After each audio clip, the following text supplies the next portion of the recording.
So I'm Elad. I present what I'm calling the power of open source hardware in science. And I will start with a short background, what is open source hardware, because I know not everyone knows exactly what it is. I will show some research examples and a quick guide how to start. So what is open source hardware? It's pretty much hardware that the design is made publicly available. Everything is online. You can duplicate, change, and provide the details, and you don't need to pay anyone because this is the concept. It's open source. It's very similar to the concept of open source software, like Linux, but in my opinion, it's a younger area of interest. And the two most common examples, I think, first is the Raspberry Pi, which was also presented in some of the previous slides, which is kind of like a small computer with a cost of $30 to $40, depending again on which type and the complexity. And the Arduino, which is a microcontroller, different types, but also very cheap. And with, for example, simple Arduino, you can pretty much build a data logger to replace the data loggers we are usually using in our experiments. Why to use open source hardware? So I think mainly because of the price. You can buy hardware and sensors that are much cheaper than commercial solutions.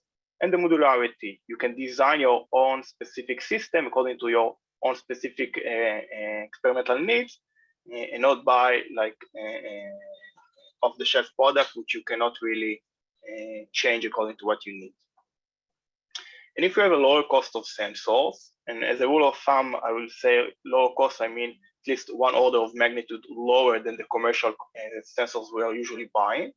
And in most cases, they will have, or in some cases, they will have similar accuracy. So with the same costs, which we got, the same money which we got in the grant, or we can buy much more sensors. For example, 10 sensors at the price of one. And by that, we can just get a better understanding of what we are seeing, more measuring points, better modeling. It's related a bit to the concept of like we have too much data, but still it's another nice way to get more sampling points. And I will note that at least in my case, when I'm saying open source, I'm integrating a sensor. I'm not developing it, meaning I'm not working on the chip itself. I'm looking online for sensors that people already build, and then I'm buying it with the regular online resources like Amazon, eBay, or whatever. And then I'm testing it and integrating it into my system to measure the parameters that I want to measure. So a few examples related to this conference. I'll first present an underground wireless system to measure soil parameters. The second example will be a portable open source incubation chamber to measure what is happening within the incubation chamber. And the third example will be how we are trying to use open source low-cost CO2 CH4 sensors to try to assess if they can replace the traditional eddy covariance sensors. I'll start with the first example, which is the underground wireless soil system.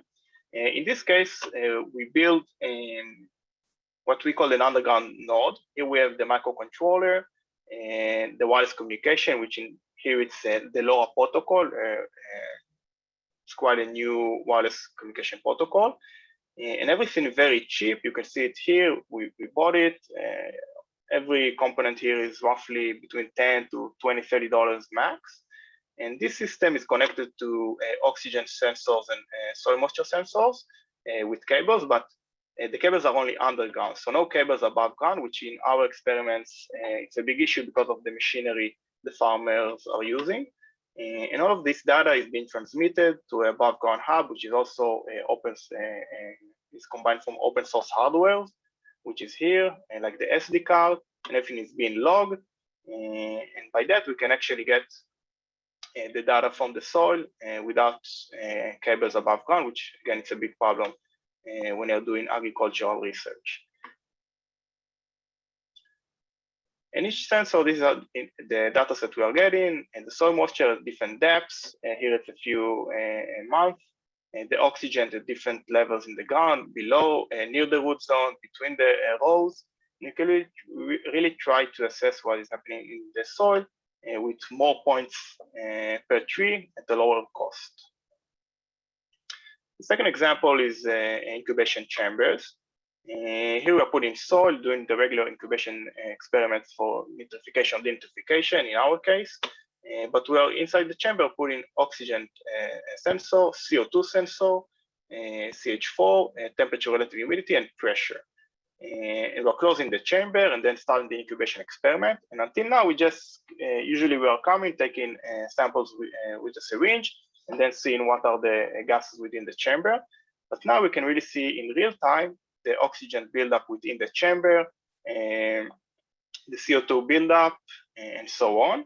And the points are the manual measurements we took using the GC to calibrate the sensor, or mainly to validate it. And you can see that, for example, for the case of CO2, the low-cost sensor is more than enough for our needs. And when I'm saying low cost, in this case, the CO2 sensor is $50.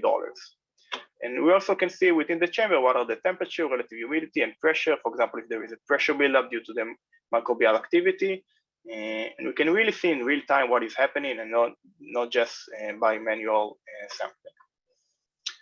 So this was a validation experiment, and now we are using this technique in a multi-chamber experiment. Here we have 4 chambers, the same setting.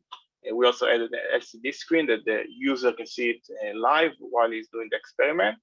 And in this case, we did 2 chambers in which we tested the denitrification by flushing the chamber with N2. And you can see the oxygen buildup. And you can also see at which time of the experiment you are under anaerobic or aerobic condition, which is of course very important when you're testing nitrification, denitrification, when you're doing nitrification studies. Same goes for CO2. You can understand the ratio between O2 and CO2 at each point. And the main point is that this is low cost, and all the guidelines are online. And if you have a simple technical understanding, you can duplicate the system with, in this case, roughly $500. The third example, which is the most ambitious one, is we're trying to see if using low-cost CO2 sensors can replace the traditional ear gas sensor for LICO. In this case, it's from LICO in a helicovariance system. There are many challenges, mainly that we need these CO2 sensors to be very accurate, and that we need to be sampled at a sub-hertz ratio rate, due to the helicovariance way of work. And so this is where we are now putting most of our effort, and showing some preliminary results. So this is CO2. And the red line is the low-cost open source sensor, $50 per sensor, and the black symbols are the helicovariance LICO CO2 gas analyzer. You can see the price differences, and you can see also the differences in values. And this is from a few days. Now we are extending the experiment. We already have data from 3 months. So we're still not there, but you can see for a lot of other implications, and this accuracy is more than enough. And this is only a few examples, but I just want to show like the bigger picture of how you can use open source hardware sensors in your experiment. For example, if you're doing vector zone measurements, and there are already validated sensors which you can use for temperature, soil moisture, EC, redox, different gases, and everything which is related to the data logging and communication systems, it's already was validated, and everything is online available. Atmospheric measurements, if you're doing gas chambers, the accuracy that I presented is more than enough for soil gas emissions. For aquatic settings, if you're doing measurements in bioreactors or incubation chambers, drone-based measurements, you can take these sensors and of course mount them on drones. and groundwater level measurements, which is my field as an hydrologist. So not everything is perfect, and of course there are also challenges. And here is a nice paper describing those challenges. But essentially, the first one is that it's not a straightforward process. You need more time, more steps until you have a working sensor, a working system. It's longer than just buying, of course, a commercial sensor, which is plug and play. And there is a learning curve, but I gotta say, in my opinion, it's quite fast because of all of the online resources. And there is a lack of standardization, meaning not always you will find your documentation that you're used to when you're using or buying commercial sensors. But these, in my opinion, are small challenges compared to the big advantage of using 10, 20, 30 more sensors in the price of one. So if you want to develop an open source sensor, so of course everything is online, but like the general steps is first you need to choose the desired sensor because you have a large variety. You need to calibrate and test and the sensor if it's according to your needs. Waterproof it if you're going to put it in the soil or outdoor applications. Integrate additional hardware like the microcontroller, like the SD card if you want to log the data. And design, of course, efficient power management. And everything is with a code, which is quite simple, but in the end you need, of course, to code the software and send to the microcontroller to tell the system what to do. Seems a lot, but once you did all the steps, in my opinion, you have like a system which is almost off-the-shelf system, and you can duplicate it, of course, much faster for the second, third, and fourth system.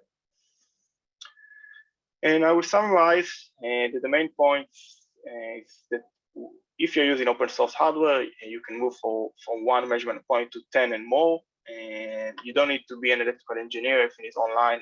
You just need a simple technical understanding. And of course, to remind that in the end, this is of course a conference about sensor, but in the end, it's a tool and not the objective, and everything should be according to the needs. First define the needs and then define the solution. And with that, I want to thank you for your attention. And this is a photo from one of our experiments in which we used open source sensors to measure different parameters in an agricultural field. Thank you. Thank you, Elad.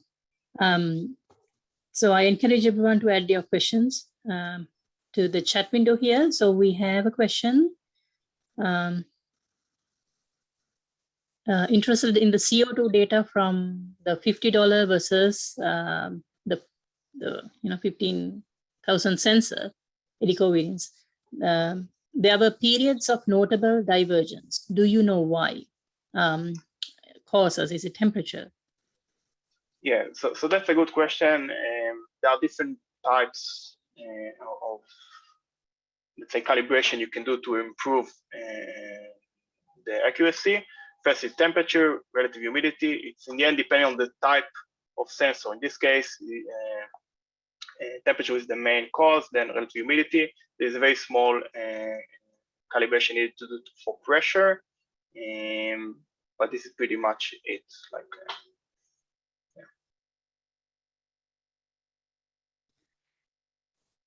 So a follow-up question to the field.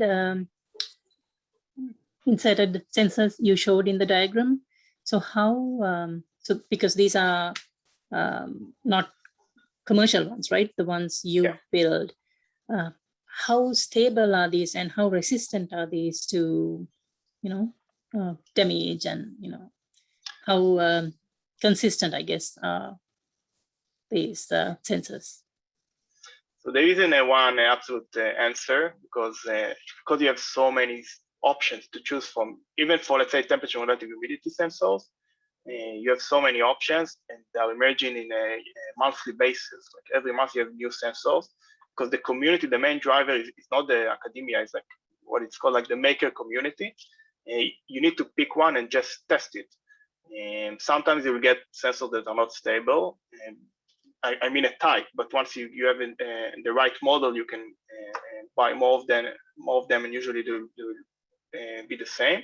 But in my experiment, for example, we have one field site that after a year, the commercial sensor stopped working, but the open source sensor was still working. So it really depends on what you're choosing. The advantage is they are pretty cheap. So usually we are installing at least, let's say, 4 or 5 sensors each in each location. Then even if one is stopping to work, you have a redundancy, which you cannot do in expensive commercial sensors. Thank you. Another question, do the CO2 sensors have the precision to resolve the small scale fluctuations which are necessary for the covariance calculations? This is likely more important than the absolute accuracy. So yeah, that's completely right. Like in the end, I'm showing the accuracy against a LICO gas analyzer just for the presentation. And we are not there yet because now they can sample it once in a second, once in 2 seconds, and not 10 or 15 times per second as eddy covariance need. But because it's an evolving field, I'm assuming that in the next few years, we'll see something that can also measure at the sub-hertz rate and with the relevant accuracy. I do want to say that these sensors are more than enough if you're doing flux chambers measurement. For example, the last presentation with the test bed, they were using the Picaro gas analyzer for flux chambers. For that need, for sure, you can use these cheap sensors instead of Picaro, LICO, or Los Gatos.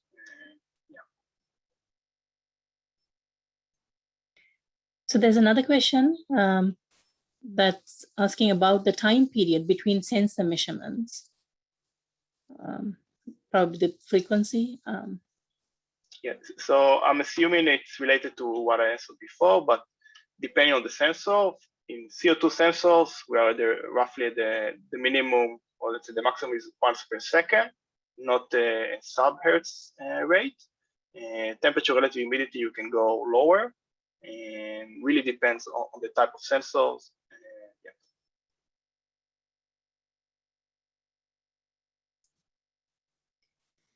I don't think I see any more questions on the chat, but I encourage everyone to ask more questions from Elad in the Discord channel and keep the discussion moving. And thank you again for a great talk, Elad. Thank you.